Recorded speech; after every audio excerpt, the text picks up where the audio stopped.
साल 1919 का अप्रैल महीना भारत के इतिहास में सिर्फ एक तारीख नहीं है, यह एक ऐसा समय था जब हवा में गुस्सा और बेचैनी घुली हुई थी। पहला विश्व युद्ध समाप्त हो चुका था और जिन भारतीय सैनिकों ने अंग्रेजों के लिए अपनी जान दी थी, उनके परिवारों को इनाम की जगह और ज्यादा सख्ती मिली। ब्रिटिश हुकूमत को यह डर सता रहा था कि भारत में क्रांति की चिंगारी भड़क सकती है, इसलिए वे किसी भी आवाज को उठने से पहले ही कुचल देना चाहते थे। इसी डर की उपज था रॉलेट एक्ट, एक ऐसा काला कानून जो अंग्रेजी सरकार को असीमित शक्तियां देता था। यह कानून कहता था कि सरकार किसी भी भारतीय को सिर्फ शक के आधार पर बिना मुकदमा चलाए, बिना वकील और दलील के 2 साल के लिए जेल में डाल सकती थी। यह कानून दरअसल भारतीय जनता के आत्मसम्मान पर एक सीधा हमला था। यह कह रहा था कि आपकी आजादी, आपकी आवाज, आपकी पहचान की कोई कीमत नहीं है जब तक हम चाहें। सोचिए, एक नागरिक के तौर पर आपके सारे अधिकार छीन लिए जाएं और आपको अपनी बेगुनाही साबित करने का मौका भी न दिया जाए। इसी अन्याय के खिलाफ पूरे देश में गुस्सा भड़क उठा। महात्मा गांधी ने इसके विरोध में रॉलेट सत्याग्रह का आह्वान किया। हड़तालें होने लगी, जुलूस निकाले जाने लगे और नो अपील, नो दलील, नो वकील का नारा हर गली मोहल्ले में गूंजने लगा। पंजाब, खासकर अमृतसर, इस विरोध का एक बड़ा केंद्र बनकर उभरा था, जहां डॉ. सत्यपाल और डॉ. सैफुद्दीन किचलू जैसे स्थानीय नेता लोगों को एकजुट कर रहे थे। 30 अप्रैल 1919 तक आते आते माहौल बेहद तनावपूर्ण हो चुका था।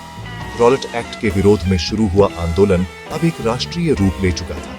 पंजाब में अंग्रेजी हुकूमत का रवैया और भी ज्यादा कठोर हो गया था।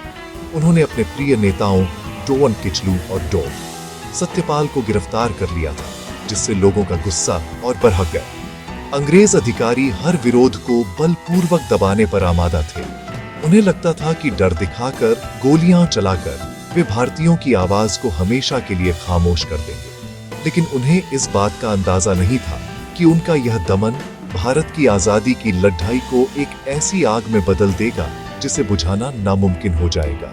ये वह पृष्ठभूमि थी जिसमें जलियांवाला बाग की त्रासदी ने जन्म लिया। यह सिर्फ एक दिन की घटना नहीं थी, बल्कि महीनों से जमा हो रहे गुस्से, अन्याय और दमन का एक भयानक परिणाम थी।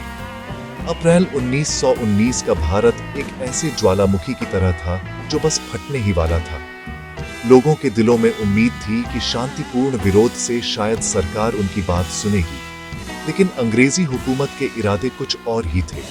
वे संवाद नहीं बल्कि सन्नाटा चाहते थे, और इस सन्नाटे को लाने के लिए वे किसी भी हद तक जाने को तैयार थे। 30 अप्रैल को जब लोग अपने जख्मों को सहला रहे थे, तब उन्हें यह अंदाजा नहीं था कि आने वाले दिन और भी मुश्किल होने वाले हैं। 13 अप्रैल 1919 बैसाखी का दिन। यह पंजाब के लिए उत्सव का दिन होता है, जब लोग नई फसल का जश्न मनाते हैं और मेलों में इकट्ठा होते हैं। अमृतसर में भी ऐसा ही माहौल था। हजारों लोग, जिनमें महिलाएं, बच्चे और बूढ़े भी शामिल थे, जलियांवाला बाग में इकट्ठा हुए थे। कुछ लोग अपने नेताओं की गिरफ्तारी का शांतिपूर्ण विरोध करने आए थे, तो कई सिर्फ बैसाखी के मेले में शरीक होने। ये बाग चारों तरफ से ऊंची दीवारों से घिरा था और बाहर निकलने का सिर्फ एक संकरा रास्ता था। लोगों को इस बात का जरा भी अंदाजा नहीं था कि यह बाग कुछ ही देर में एक सामूहिक कब्रगाह में बदलने वाला है। वे निहत्थे थे, उनके दिलों में कोई हिंसा नहीं थी, बस अपनी बात कहने की एक मासूम इच्छा थी। तभी ब्रिटिश सेना का एक अधिकारी, ब्रिगेडियर जनरल डायर, अपनी टुकड़ी के साथ वहां पहुंचा। उसने बिना किसी चेतावनी के, बिना लोगों को बिखरने का मौका दिए, उस संकरे रास्ते को बंद कर दिया और अपनी सेना को निहत्थी भीड़ डाच पर गोलियां चलाने का हुक्म दे दिया। सैनिकों ने लगभग 10 मिनट तक लगातार गोलियां बरसाई। गोलियां तब तक चलती रहीं जब तक कि वे खत्म नहीं हो गई। भगदड़ मच गई। लोग अपनी जान बचाने के लिए दीवारों पर चढ़ने की कोशिश करने लगे, लेकिन गोलियों ने उन्हें वहां भी नहीं छोड़ा। कई लोगों ने गोलियों से बचने के लिए बाग के अंदर बने एकमात्र कुएं में छलांग लगा दी। देखते ही देखते वह कुआं भी लाशों से भर गया। उस दिन कितने लोग मारे गए, इसका सही आंकड़ा शायद कभी सामने नहीं आया। अंग्रेजी सरकार ने अपनी रिपोर्ट में सिर्फ 369 लोगों की मौत और 1200 लोगों के घायल होने की बात कही। लेकिन भारतीय राष्ट्रीय कांग्रेस और अन्य स्रोतों का मानना था कि मरने वालों की संख्या 1000 से भी ज्यादा थी और घायलों की संख्या 1500 से ऊपर।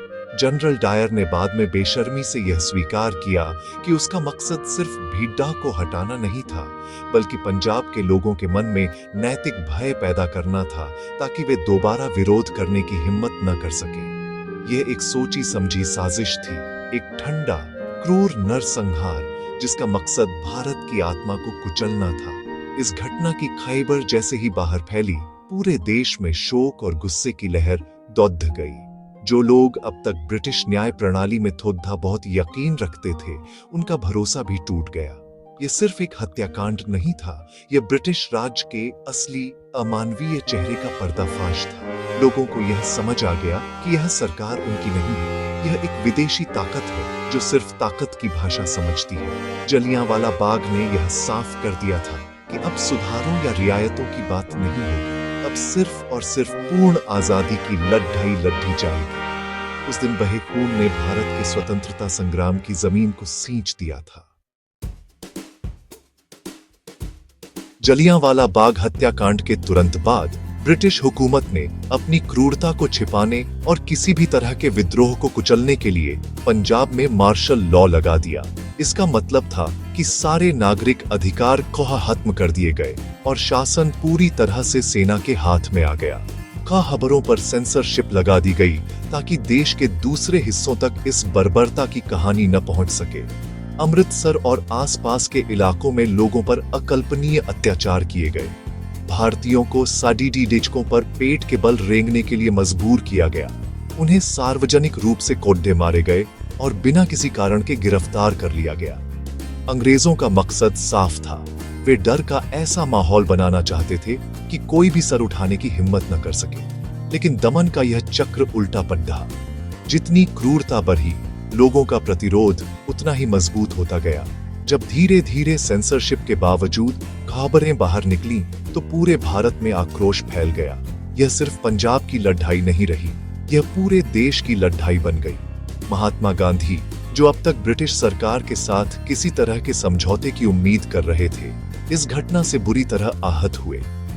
उन्होंने महसूस किया कि ऐसी सरकार के साथ सहयोग करना असंभव है और इसी घटना ने उन्हें 1920 में असहयोग आंदोलन शुरू करने की प्रेरणा दी, जो भारत के स्वतंत्रता संग्राम का एक बहुत बड़ा पड़ाव था। यह एक निर्णायक मोड़ था जहां से आजादी की लड़ाई ने एक नया, ज्यादा व्यापक और जुझारू रूप ले लिया। इस घटना पर देश के बुद्धिजीवियों और कलाकारों की प्रतिक्रिया भी बहुत तीव्र थी। गुरुदेव रवींद्रनाथ टैगोर ने इस नरसंहार के विरोध में ब्रिटिश सरकार द्वारा दी गई नाइटहुड की उपाधि लौटा दी। उन्होंने वायसरॉय को एक पत्र लिखा जो ब्रिटिश राज्य के मुंह पर एक तमाचा था।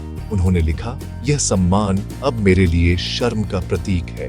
भगत सिंह, जो उस समय सिर्फ 12 साल के थे, इस खबर को सुनकर स्कूल से भागकर सीधे जलियांवाला बाग पहुंचे। उन्होंने वहां की खून से सनी मिट्टी को एक बोतल में भरा और कसम खाई कि वे इस अपमान का बदला जरूर लेंगे।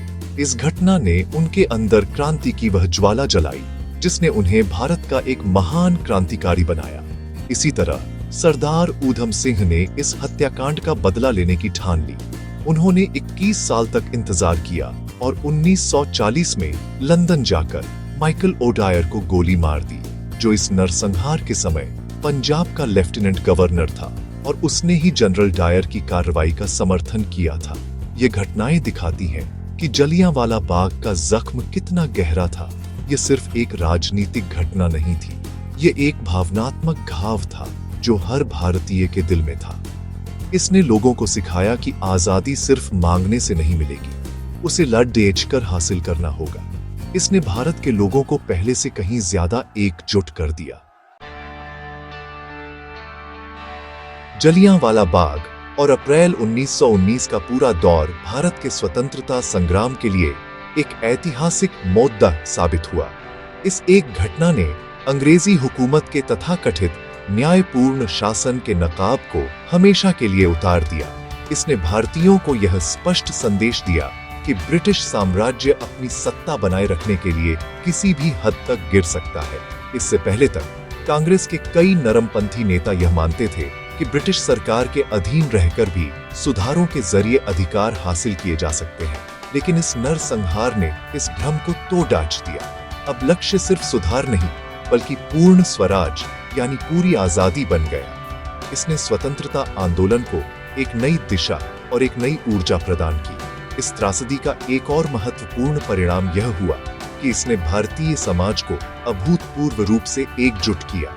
जलियांवाला बाग में शहीद होने वाले लोग हिंदू, सिख और मुसलमान सभी धर्मों के थे।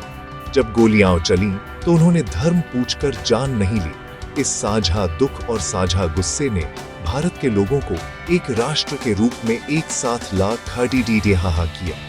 लोगों को यह एहसास हुआ कि उनकी लड़ी ढाई अलग अलग नहीं है, बल्कि वे सब एक ही जंजीर में जकड़े हुए हैं और उन्हें मिलकर ही इसे तोड़ना होगा। महात्मा गांधी का असहयोग आंदोलन इसी राष्ट्रीय एकता की नींव पर खड़ी ढांचा हुआ, जहां लाखों भारतीयों ने पहली बार एक साथ मिलकर अंग्रेजी हुकूमत को चुनौती दी। यह घटना सिर्फ इतिहास की किताब का एक अध्याय नहीं है, यह हमें आज भी बहुत कुछ सिखाती है। यह हमें याद दिलाती है कि आजादी कितनी कीमती है और इसे हासिल करने के लिए हमारे पूर्वजों ने कितनी बड़ी कुर्बानियां दी है। यह हमें सत्ता के क्रूर चेहरे और मानवाधिकारों के महत्व की भी याद दिलाती है। जलियांवाला बाग की दीवार पर लगी हर गोली का निशान उस अन्याय की कहानी कहता है जिसे कभी भुलाया नहीं जा सकता।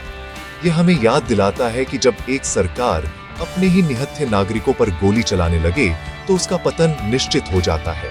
यह तानाशाही पर लोकतंत्र की, अन्याय पर न्याय की और नफरत पर इंसानियत की जीत का प्रतीक है। निष्कर्ष में अप्रैल 1919 का भारत और जलियांवाला बाग की घटना सिर्फ एक दुखद स्मृति नहीं है, बल्कि यह भारत की अदम्य भावना का प्रतीक है। यह उस चिंगारी का नाम है जिसने आजादी की लड़ाई को एक महासंग्राम में बदल दिया। उन शहीदों का खून व्यर्थ नहीं गया, उसने भारत की स्वतंत्रता की नींव को सींचा। आज जब हम एक आजाद भारत में सांस ले रहे हैं, तो हमें उन अनगिनत बलिदानों को हमेशा याद रखना चाहिए। जलियांवाला बाग का इतिहास हमें यह बताता है कि राष्ट्र का निर्माण ईंट पत्थरों से नहीं, बल्कि अपने नागरिकों के सम्मान, उनके अधिकारों और उनके बलिदानों से होता है। यह एक ऐसा पाठ है जिसे कोई भी पीढ़ी भुला नहीं सकती।